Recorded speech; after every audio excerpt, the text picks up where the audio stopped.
Hey folks, welcome to another housecoat chat. This is number 65. Amazing I've come this far along in my journey. I'm doing all this for fun as a hobby for only a few to hear and see. Anyways, welcome. It's Friday, January 9th. It's almost 3:15 or just after 3:15. I'm in my housecoat. Gonna put on my shades here right away. I meant to do that before this all goes on, but here I am. It's Friday, folks. I wanted to call this Professor Long Hair Friday.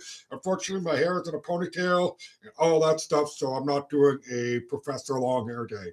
I want to. I am going to try and make a Friday show where it's just the rant, which I'm going to do basically on this show and all that because while it's Friday, it's the end of the work week for a lot of people, and I hope you're listening. You don't have to watch me. You can set the device down and carry on through your day and watch. I'm not really going to show you anything besides my ugly mug and my chaotic background, which is all there. And guess what, folks? I forgot to do one minor thing before I started my show. Well, guess what? I guess we will start that right now.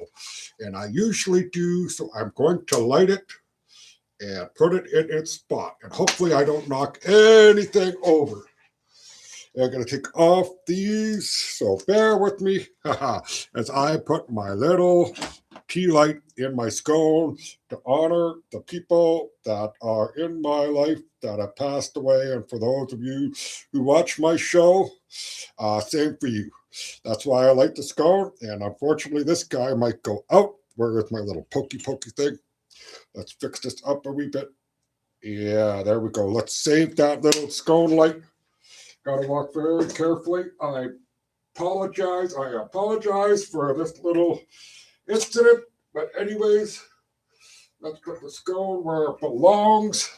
I ran to the bathroom before I started my show. I was setting everything up, so I forgot to light the scone. Anyways, it is lit now, and here we are, we're back. So now the show is already looking a lot better with that scone. Yes. Anyways, folks, that scone will be lit for many things. The people in Iran, the people in Venezuela, the children who lost their mother in the incident in Minneapolis the other day. And I will say this on that. Everybody is jumping the gun. Social media, everybody wants to be the first one out with the story of, oh my God, did you just see what happened? At the end of the day, end of this day or yesterday, whatever you want to call it, this person was dead. Dead because of an incident and a whatchamacallit going on, a protest. I will say this. If you are protesting and there is an active law enforcement thing going on, such as ICE, it could be other things, it could be a bank heist for all you know, it could be a hostage situation. You do not interfere with an active, ongoing police activity. If they're doing something lawful to enforce the law, you cannot impede them. You could have stayed on the sidewalk and you could have protested, hurled insults, done whatever. But you were in the middle of the streets, and I'm really tired of hearing that the people are saying, oh, she was just blocking the street for 3 minutes. It's irregardless of the point. She made an attempt to interfere with an active operation. If she would not have drove off and allowed to and have been arrested for obstructing this event, she may be alive. And I will say this, after listening to it all morning and looking at everything, because somebody keep bringing up something new because they want to be the latest and greatest in the clickbait world of, hey, I have it first. Well, I will say that her partner told her to drive. The cop shot more than once. He looks like he may be in trouble from my standpoint, in my opinion, because he fired off 3 rounds and such and all that. But I will say this. The officer was run over before a few months back, received several stitches, I think up to 40. Yes, so he may have a bit of PTSD, post-traumatic stress syndrome, and all that. But at the end of the day, folks, that little scone is up for the children that were basically no longer having a mother. They don't. And the sad part is, folks, is that none of this should have happened if these people who sat in the road, who were ICE protesters, who were a thing called ICE Watch, I believe, an organization trying to thwart ICE in its efforts to get rid of people that are in the country illegally. The problem I have with all these protesters is if they're in the country illegally and they're breaking the law, your protesting should not be impeding a lawful operation at all. But we've seen it time and time and time and time and time and time and time again, all throughout the history of the United States, the mainstream media, no different than the trucker convoy and the Palestinian protests. We see all this coverage and they say, this is wrong, this is wrong. And, all I could say is that all these other protests that happen in Canada, they certainly seem to get the kids' gloves versus what happened at the convoy. There's a huge difference between the two of the Palestinian side and also the trucker convoy. Nobody in the convoy was chanting death to anyone or intimidating anyone, really. I mean, yes, there may have been pockets of something here and there, and the media blew it up to make it a big story, one Hitler flag, so to speak, but that is besides the point. The point I'm trying to make with starting off with everything is the misinformation, the lack of information, and the misdirection that's happening all around us. And we're all left confused, don't know which direction to turn to for the news and a few other things like that. And then we get bamboozled like we are right now with the young lady that was shot in the States. It is huge news in Canada. They're made on X. I should say it's huge news anywhere in Canada. It probably is. But what I've been noticing on X is that I'm seeing more and more and more about this young individual. And yet, who resigned today apparently was Chrystia Freeland. And I don't see anything really on the news. She's not trending on it, on X, social media. There should be a happy, joy moment, folks. Chrystia Freeland, the Witch of the East, is gone to Ukraine. And all righty, folks, and you listen to the media say, oh, but she's not being paid when she goes over to Ukraine. There's really no conflict of interest. Well, I'll tell you what, if I was a constituent in that area that she was the MP for the riding, I'd be fuming because last year she resigned as the finance minister, spent a bunch of money we don't have, and then leaves Justin Trudeau hanging, basically. And thankfully that she did that. I mean, whatever that story is and however that went is a little bit back in history. But the point is she resigned because she didn't want to present the budget, forcing Justin Trudeau to be kicked and have Mark Carney installed, who is the godfather of her children, right? I mean, who is helping out in Ukraine as well is Brookfield, BlackRock, and a host of others. George Soros. Who did Chrystia Freeland work for in the 90s and up to this point? She wrote a book for George Soros, The Plutocracy, and other things. She is heavily involved in Ukraine, even before she was an MP. You just have to do a little reading on her, folks, on her history, and you will see it. Her father's grandfather, so to speak, was a Nazi collaborator in a very, very similar role. You can't make this up as to what Chrystia Freeland is doing in the Ukraine as helping out the financial department of Ukraine, like her great-grandfather or whatever did, as a Nazi officer. You can't make that up. Chomiak, I believe, was the last name of her grandfather, and yes.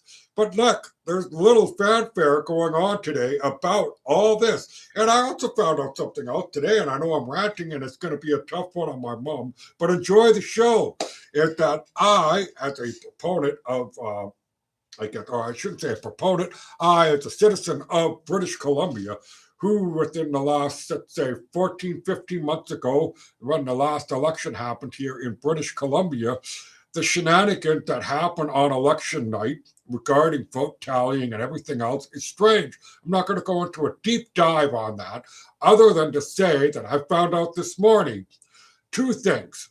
One is the Attorney General of British Columbia, Sharma. I'm not going to really say her name right. She's an East Indian lady. She seems decent and all that. Although she calls us colonizers, I do not agree with that sentiment.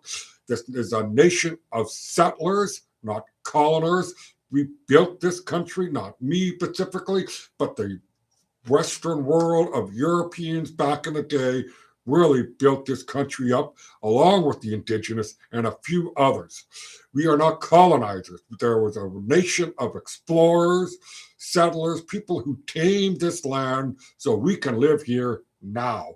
What Sharma, whatever, is complaining about is easy pickings, considering she didn't have to put in any of the hard work. She listened to the grievances of a select few and thinks the rest of us are bad people. Anyways, back to her and what she's done. She's suppressed by the power of her attorney general's job an account that I followed on the election shenanigans of 2024 regarding Davy Evy's election. I'm not going to go on a whole lot about it, other than to say she shut down somebody's account and ability to send out messages to show off the evidence that they have, because now this case is going to the Supreme Court of Canada. And it's strange that the new person that's running BC elections is asking for immunity from any criminal charges because of the shenanigans that happened on October 19th, 2024. And there's plenty of it. And people, I know I don't show things, but listen to me carefully. If you are on X, I highly recommend following the Remanded, REMANDED. Easy to find. Use the search bar on X and you shall find it. Now, I don't know if he's on YouTube making videos, quite possible. Probably the same name, the Remanded. Another one that's really easy to remember is Shareware Canada, I believe. Shareware Canada, go look there, and they will tell you a lot about what's going on, the election stuff in BC. John Rustad as my MLA. I hope you are keeping abreast and following along. I hope you speak up again like you did early on and then dropped out on that. Excuse me there, I had a belchy belch. Anyways, my insides are acting up again. I got squeezing and so-called involuntary muscle movement that I really can't control. Anyways, enough about me there. Yes, that and the other thing that I found out is I'm going to have to really rack my brain on this one because it was there just a minute ago. But yes, the election shenanigans being cut out from that. Oh, yes, and it's also dealing with the elections. What is in Virginia in the United States? What agency, spy agency basically, are there? The Central Intelligence Agency. Now, for the people that I just spoke of, the Remanded and Shareware Canada, have just kind of stumbled upon that through all their information of looking at what happened with the election regarding votes, and yes, it was connected to the internet, and how they found out Virginia on our BC election is, I guess, Virginia, and to make a tech legal term, easy to understand, they were hidden in the files. They were watching British Columbia elections, the American government CIA. Think on that. You think they maybe were doing the same in Ontario or the last federal election? Honestly, come on now. Think, because this country is going in the wrong direction. We are not the most European of non-European countries. We are Canada. Our closest neighbor is to the south of us. We are like the old sitcom of Tim the Toolman Taylor, his home improvement show. We were the guy hiding behind the fence all of the time, talking to Mr. America, Tim Allen, so to speak, and, sharing our advice and experiences with them. That's what being a Canadian basically is. We are so close to the North American culture, that we just peek over the fence and we still keep some of our Canadianism, so to speak. And that has rapidly been changing over the last decade. All I could say is I would like a return to Canada before. I would like to see re-migration. I would like to see the criminals, the thugs, the rapists, the extortionists, the murderers, the gangs. I want them gone. I want these people that are here training in warfare for other countries because they feel like they are owed some land in India or the Middle East, so to speak. Go train over there. Do not use the beautiful country of Canada for your training ground on your extremism. It's out there, folks. People are doing it in Canada, whether it's the Iran Revolutionary Guard, yes, the G-I-R-R-G, yes. And you know, the Palestinians, if I said that correctly, those in India that want a new little state in India, go back to India, quit using Canada, quit extorting people, the criminals. There are plenty of good people in this country that have emigrated here, even some illegally looking for a better life that aren't trying to hurt a Canadian or a fellow citizen or just being decent. There's plenty of people here that have come from other countries that are decent. There are two kinds of people in this world. You're either decent and you're not. And that is not racist to say or even point out. All I'm saying is come to Canada. I don't care if you're an Indian. I don't care if you're Japanese, Korean, or even from South Africa, Norway, or wherever. Just be decent when you come here and try and contribute. Yes, that's what I like to say on that. I know it's a rant, 15 minutes in. Yes, I'm going on. Talked a little bit about the shooting, and I talked a little bit about the election interference scandal thing in Canada. Where is Chrystia Freeland, and why isn't it such big news in Canada that she is retiring from politics, resigning? And yet, what do we have for a few weeks? Oh, Pierre this, Pierre that. Oh, look, Pierre's the problem. Pierre's the problem with the floor crosses. And let's get back to Chrystia Freeland. She cannot accept this role, paid or unpaid. She is supposed to have a 2-year cooling off period before she can venture off into anything, because whatever she's done into politics cannot be intertwined with where she is going. So, excuse me, Miss Chrystia Freeland was our finance minister, and now she's over here in Ukraine. But didn't we just give a bunch of money to Ukraine while she was just informed by Zelensky? He let the cat out of the bag that she's going to be a special envoy for Ukraine, screwing up Mark Carney's plans, right, to try and have a majority. He was trying to keep her as long as possible, and he was trying to recruit more from other parties. Listen to the lady up in the north. What did she say? I turned down the offer. Listen to the progressive conservative in Vernon, BC, I believe. He turned down the offer and exposed it way worse than it should be, and yet the mainstream media is mum on it. Where's Rosie O'Donnell? Where's Mr. Cochran? Yeah, I'll tell you where Mr. Cochran is. He's under Carney's desk. And I'll tell you what Rosie O'Barton's doing. She's staring at an old photo of Justin Trudeau wishing she was Katy Perry. I've never seen a reporter so in love with the man in my life, unless it was way back in the day when I used to watch wrestling and I watched a reporter look at Chris Benoit back in the day. He was ripped. She could not stop dripping, if you know what I mean. Yes, I'm being raunchy, but today is Rant Friday, and this is Professor Longhair. Really do wish my hair was all out, but it's in a ponytail, and so what? Yes, folks, this is just nuts. This world, the way it's going, and everything else. And like I say on all my shows damn near, people read more. It's like the example of the shooting that happened in Minneapolis the other day. What's going on with Chrystia Freeland? Why isn't there much pushback from anybody regarding her new role? She shouldn't be taking it. You know what I mean? And here we are loggy-dagging along, being told that we shouldn't be going to America. America's bad, and all this stuff. And the country's quite fine. I follow many, many people who go to the States quite a bit from Canada, and there's really no issue other than watching CBC and all the people that they showed up. Oh, I don't want to go down there. The hassle of them asking me what's on my cell phone.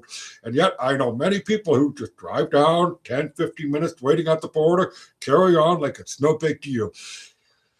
Yes, our media and our government and Western leaders, folks, even Macron from France is now saying, oh, Donald Trump, the dangerous man, he's going to invade Denmark.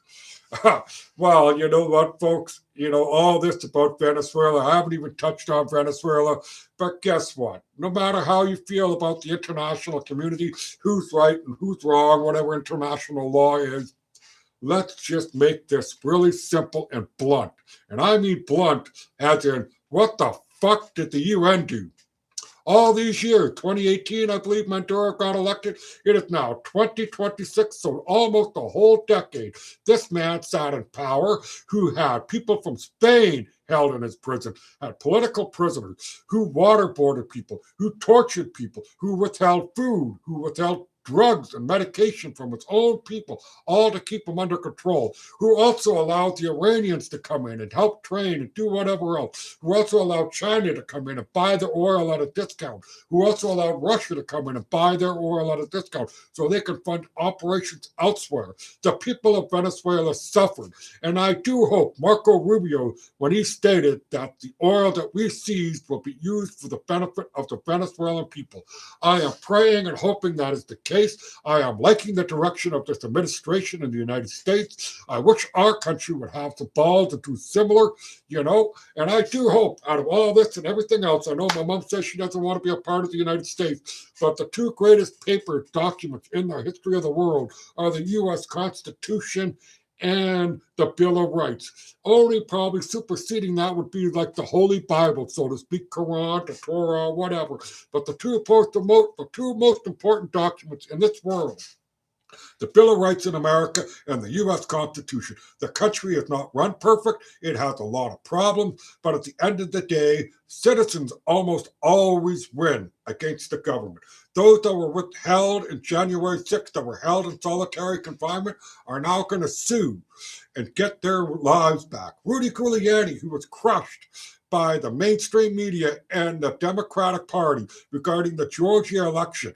Now it's in 2024. Rudy Giuliani was sued and lost $140 million to two people because they said he lied. And at the end of the day, which was just released basically in the month of December, the Georgia state legislature admitted they withheld over 300,000 fucking votes. Yes, folks, 300,000 votes. And Biden only won that state by 11,000 people. When Donald Trump was phoning that governor way back in the day, pressing him to get that information because Trump was getting his info from Rudy, and Rudy was saying it's corrupt and it's wrong. How did Rudy know? I don't know. Don't care. All he was doing was pointing out to Trump that something is wrong, and yet the media and the left-wing machination of the Democratic Party suppressed it and crushed the dissidents, like getting Rudy sued. Well, guess what? Rudy's going to get his money back. And how long has it been since he's been sued? Oh, a few years, and he's going to be getting more. Isn't it lovely, folks? I have a friend who doesn't believe that Donald Trump, how do I put it, that he believes that Biden won fair and square in 2020. How that man got more votes than Barack Obama back in 2008 is beyond me. So no, it was fishy. I'm a huge news junkie. When the news hit and everything else like that about the 2020 election and shenanigans were happening, my wife, Danica, lovely lady, hated it because I was absorbing it all. And I was also telling her, yeah, but down the road, honey, the truth's going to come out. And here we are, almost 6 years later, basically, and I am being proven right. Because my gut told me, because what I saw back then from people trying to bust the stories out, who were truthful and honest, who were suppressed, who were sued, who were demonized, who were, castricized, you name it, they were vilified, tarred and feathered. Well, they're going to be rinsed clean and they're going to be given a shiny new suit, and they were honest and truthful. You look at the news and how they do not rarely apologize anymore for news stories they get wrong or the narrative that they push. But the little people are getting punished constantly in the media environment. Look at the case of the Minnesotan guy, or not the Minnesotan, Somalian cases. The daycare centers. Everybody's going after Nick Shirley, the guy who's exposing it all. Why are you going to daycare centers? Well, there's fraud going on. But there's an older fellow that's hanging out with Nick Shirley, or I should say the other way around. His name at the moment supersedes my mind, but he's been investigating these things for years. He also, this older fellow, and I listened to him speak, has been watching companies in Minnesota to provide ambulatory care, like ambulances and medical vehicles, to be used to transport people from one area to the other, as a service. These vans sat in parking lots all year long and never been used. Now listen carefully, because this is going to be long-winded. The people that are in these frauds have got it so well done that they have these daycare centers They have these adult daycare centers. They also run long-term care facilities, also medical clinics. They're self-billing amongst themselves, folks. That's right. Oh, I need a van, so to speak, but that van never left. It billed them, he gets paid, whatnot. This whole scandal, folks, has even ensnared the Attorney General of Minnesota, who is caught on a hot tape saying, I will help suppress all this investigation if you guys give me money. That's the basic as it is. Don't just really take it from me, folks. I'm a dude in a housecoat. I'm just reading a lot, encouraging you to read a lot. Please, if I'm wrong on anything, put it in the comments. Like it, hate it, don't matter. Subscribe to me. I know I should be saying these things a lot more, but I'm doing this as a hobby, hopeful growth and hopeful training and better speaking because I have a hard time speaking, and this is just another way to try and help improve my speech impediment, which has been made a little worse by having Bell's palsy since 2009. And I've always enjoyed talking and discussing things. And right now I have free reign and I got an audience, hopefully, that's going to be out there and listening and all that wonderful stuff. I know I did a lot of ranting here today and everything else. I hope, Mom, you paid attention. I hope I wasn't too confusing. Pause the video if you need to. Replay it back, Mom. I will explain it. If you ask me on the phone later, I can fill you in. And Dad, I hope you enjoy the show. These are my two biggest fans because I sent it to them. I do have a lot of views on X, but I don't really pay attention to all that stuff. I am just trying to make a show, make it grow, hopefully, and then people will watch because, hey, they like me. I'm authentic. I'm a dude in a housecoat. Not trying to bullshit you, just trying to say, hey, look, read more. You know, the news is not what it used to be. It's clickbait material, and we are never told enough of the story.